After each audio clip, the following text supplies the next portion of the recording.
ఒక విశ్వాసి ఎదుగుతూ ఉంటుంటే తరువాత ఇంకొక విశ్వాసి సహించుకోలేరు. అర్థమైందా? ఎప్పుడైతే ఒక విశ్వాసికి సహించలేనటువంటి పరిస్థితి వచ్చిందో తప్పకుండా ఆ విశ్వాసం తప్పకుండా ఈ కోరాహు వలె తప్పకుండా పడిపోయే అవకాశం ఉంది. కారణం ఏంటంటే మోషే, అహరోను, మిరియాములు దేవుడు వారిని హెచ్చించాడు, వారిని కాస్తంత ఆశీర్వదించారు, దేవుడు వారిని గొప్ప చేశాడు, వారిని దేవుడు ప్రయోజకంగా చేశాడు. ప్రాముఖ్యమైన బాధ్యతను, ప్రాముఖ్యమైన ఏమండి ఆ యొక్క ఆ మందిరం దగ్గర ఉండే ఆ ఎన్ని కూడా అతనికి వారికి చాలా విధాలుగా వారికి మరి దేవుని చేత వారికి అనుగ్రహించారు.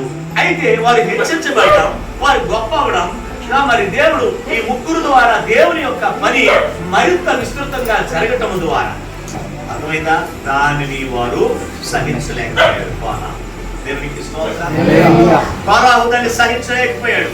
అందుకే అంటాడు, వారేనా యాజకత్వం చేసేవారు, మాకు చేత కాదా, మేము చేయలేమా, మేము ఏదైనా చేయలేమా అన్నట్టుగా మాట్లాడి చివరికి ఏమైపోయాడంటే మోషేకు విరోధంగా 250 మందిని ఏం చేశాడంటే విరోధంగా లేపాడు. ఈరోజు చాలా సంఘాల్లో జరుగుతుంది.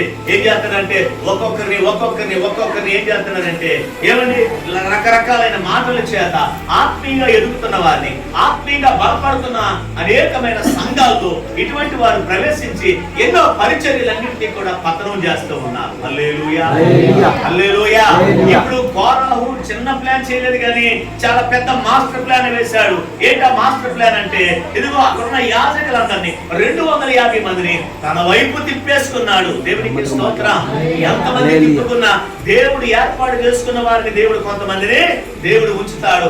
ఎంతమంది ఉన్నప్పటికీ కూడా దేవుడు ఎన్నుకునే వారి ద్వారా దేవుని యొక్క పనిని దేవుడు జరిగిస్తాడు.